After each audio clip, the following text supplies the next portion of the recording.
Sasa tukianza na sekta ya kilimo na usalama wa chakula, athari zilizoainishwa ni pamoja na vipindi vya unyevu kwenye udongo wa kuzidi kiasi pamoja na mafuriko vinaweza kujitokeza na kuathiri ukuaji wa mazao na miundombinu ya kilimo.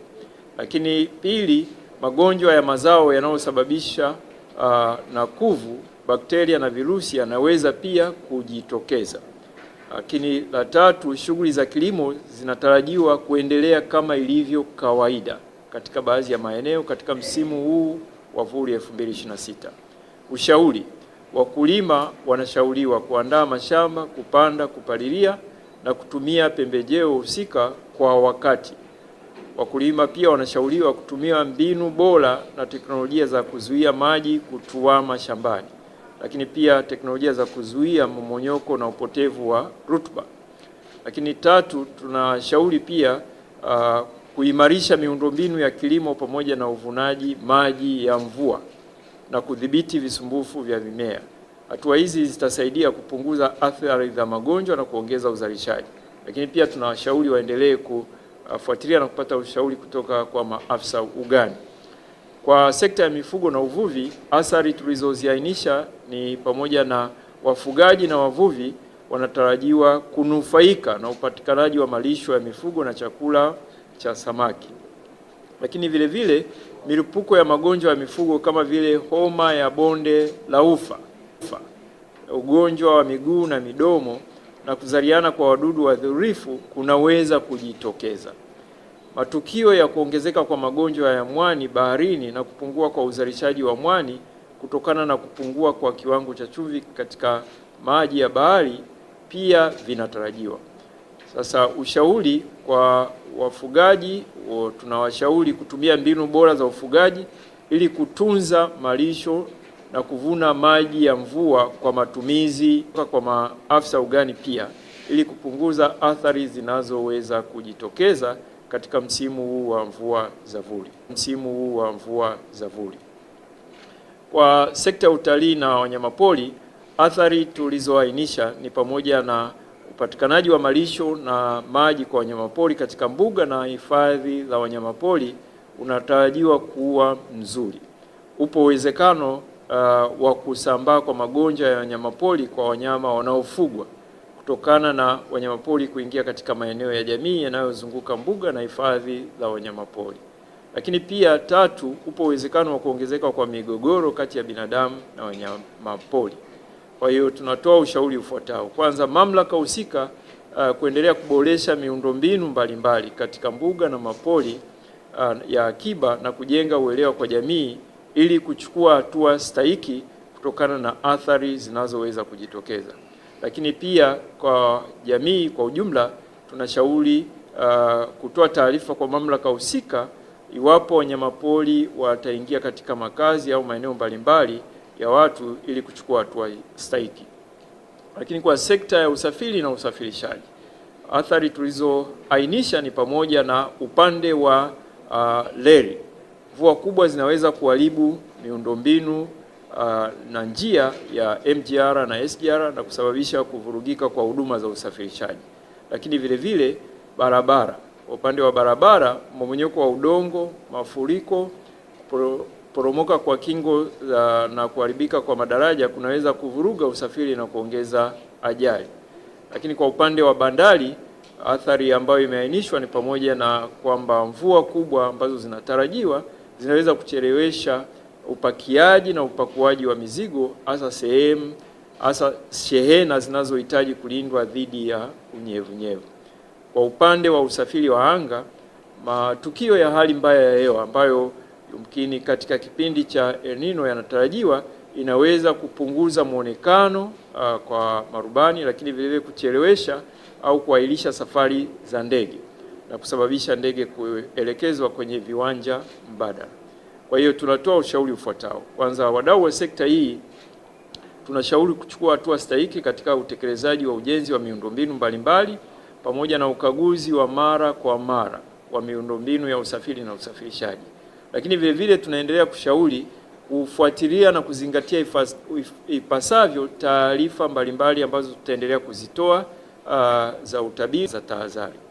Kwa upande wa sekta ya ujenzi, tunashauri athari ambayo tumeainisha ni pamoja na vipindi vya mvua kubwa ambavyo tunavitarajia vinaweza kuathiri sekta ya ujenzi kwa kuchelewesha miradi, lakini pia kusababisha migogoro ya kimkataba, kuharibu vifaa na miundombinu, kuongeza gharama za ujenzi katika kipindi kinachotarajiwa kuwa na mvua za juu ya wastani.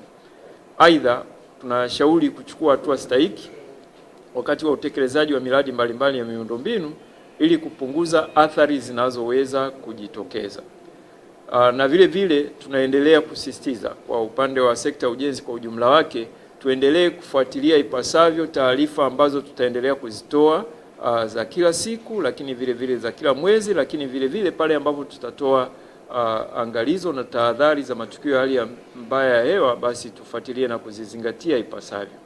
Kwa sekta ya nishati na maji na madini, athari tulizoainisha ni pamoja na ongezeko la kina cha maji na uchafuzi katika maziwa, mabwawa na mito yanaweza kujitokeza, hali ambayo inaweza kuathiri miundombinu ya rasilimali maji na nishati. Katika maeneo yenye shughuli za uchimbaji mdogo wa madini, tahadhari stahiki za usalama zinapaswa kuzingatiwa, kwani mvua za juu ya wastani zinaweza kuongeza hatari ya maporomoko ya ardhi na kuporomoka kwa mashimo ya uchimbaji yasiyo imara. Kwa hivyo tunatoa ushauri ufuatao: wadau kuendeleza matumizi endelevu na uhifadhi wa rasilimali maji katika uchakataji wa madini, lakini vile vile katika uzalishaji wa umeme, shughuli za viwandani na katika matumizi ya majumbani. Mamlaka husika zinahimizwa kuimarisha ustahimilivu wa miundombinu ya maji, nishati, pamoja na kuendeleza matumizi ya vyanzo mbadala vya nishati ikiwemo nishati safi za kupikia, lakini vile vile ili kupunguza athari zinazoweza kujitokeza kutokana na mvua kubwa na mafuriko ambayo yanatarajiwa katika changamoto ya uwezekano mkubwa wa kuwepo na El Nino yenye nguvu kubwa. Kwa mamlaka za serikali za mitaa, athari tuliyoainisha ni pamoja na vipindi vya mvua kubwa vinaweza kusababisha kutuama kwa maji na mafuriko, hali inayoweza kusababisha uharibifu wa miundombinu na hatari kwa maisha na mali. Tunashauri ifuatavyo: mamlaka za serikali za mitaa kuboresha mifumo ya mifereji ya maji ili kupunguza athari zinazoweza kusababishwa na mafuriko, sambamba na kutoa elimu kwa jamii juu ya hatua zinazopaswa kuchukuliwa. Kwa sekta ya afya, athari tuliyoainisha ni pamoja na uwezekano wa kuwepo kwa magonjwa ya mlipuko kutokana na uharibifu wa miundombinu ya maji taka na kutokana na maji kutuama na kutiririka. Kwa hivyo tunashauri mamlaka husika na jamii kuchukua hatua stahiki za kiafya ili kupunguza athari zinazoweza kujitokeza. Hatua hizo ni pamoja na kutokomeza mazalia ya mbu, lakini vile vile kuhakikisha upatikanaji wa akiba ya kutosha ya dawa na vifaa tiba, pamoja na kujiandaa kwa changamoto zinazoweza kujitokeza kutokana na uharibifu wa miundombinu ya usafiri. Kwa sekta binafsi, athari ambayo tumeiainisha ni pamoja na matarajio ya kunufaika na mvua za kutosha zinazotarajiwa katika msimu huu wa vuli, ikiwa ni pamoja na baadhi ya shughuli za kilimo, uzalishaji viwandani. Hata hivyo, upo uwezekano wa kutokea athari katika shughuli za kijamii na kiuchumi, vikiwemo ujenzi wa miundombinu, kilimo, uhifadhi na usafirishaji wa mazao na bidhaa. Sasa ushauri wetu ni kwa wadau wa sekta kushirikiana na wataalamu mbalimbali ikiwemo wataalamu wa hali ya hewa ili kukabiliana na athari zinazoweza kujitokeza. Katika kushirikiana na wataalamu wa hali ya hewa ni pamoja na kufuatilia kwa ukaribu na kuzingatia taarifa za hali ya hewa ambazo zitaendelea kutolewa kwa mujibu wa taratibu zetu za kazi. Taasisi za benki, bima na mikopo zinashauriwa kuandaa na kutoa ni kwa mamlaka husika na kamati za usimamizi wa maafa katika ngazi za mkoa, ngazi za wilaya, kata, vijiji na mitaa kuendelea kushirikiana na kuchukua hatua stahiki, ikiwa ni pamoja na kutoa elimu na miongozo itakayohamasisha kuzuia na kupunguza madhara, kujiandaa kukabiliana na maafa na kurejesha usi kwa wadau ili kuendelea kuchangia katika kujenga ustahimilivu katika biashara. Kwa management za maafa, athari ambayo tumeainisha kwa utoaji wa huduma za kijamii, upotevu wa mali na madhara kwa binadamu, wanyama na mazingira.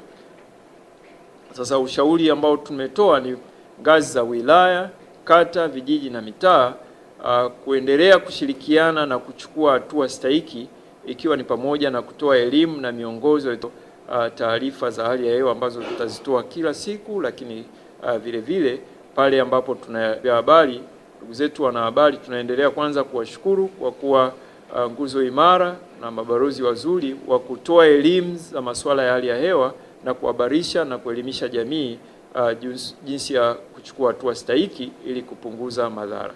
Kwa vyombo vya habari tunashauri kwamba tufuatilie na kusambaza kwa wakati taarifa za utabiri na tahadhari za matukio ya hali mbaya ya hewa kutoka Mamlaka ya Hali ya Hewa Tanzania, na naomba nisisitize kwamba ndio chanzo rasmi cha taarifa sahihi za hali ya hewa, kwa lengo la kuhabarisha jamii na kusaidia kuepusha madhara yanayoweza kujitokeza.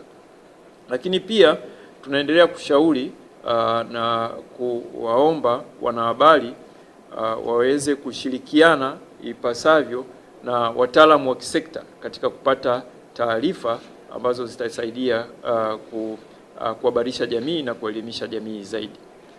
Sasa baada ya tathmini hiyo ya athari na ushauri, lakini vile vile Mamlaka ya Hali ya Hewa tumeendelea kujenga uwezo wa kutoa mwelekeo wa mvua za vuli katika maeneo madogo, kwa maana katika ngazi ya wilaya. Na hata katika utabiri huu wa mvua za vuli Oktoba hadi Disemba 2026 tumetoa utabiri katika maeneo ya wilaya, kwa maana ya wilaya 86 zilizo katika ukanda unaopata misimu miwili ya mvua kwa mwaka zitapatiwa pia utabiri wa maeneo madogo madogo. Basi hapo tutakuwa tumefikia mwisho wa taarifa yetu, na tuendelee kusisitiza kwamba tunatarajia kuwa na uwezekano mkubwa wa El Nino yenye nguvu kubwa, lakini na kuimarika kwa mifumo ya hali ya hewa katika ukanda mzima wa Bahari ya Hindi, na hivyo tunatarajia kwamba kutaweza kuwa na uwezekano mkubwa wa kuwa na mvua za juu ya wastani kama ambavyo hadi wastani kama ambavyo tumeeleza. Asanteni sana kwa kunisikiliza. Karibuni kwa maswali kama yapo, au ya ufafanuzi au swali la uelewa. Na hakuna. Nashukuru sana kwa sababu tumekuwa na semina nzuri jana, kwa hivyo tunawatakia kila la heri katika kuhakikisha kwamba jamii wanapata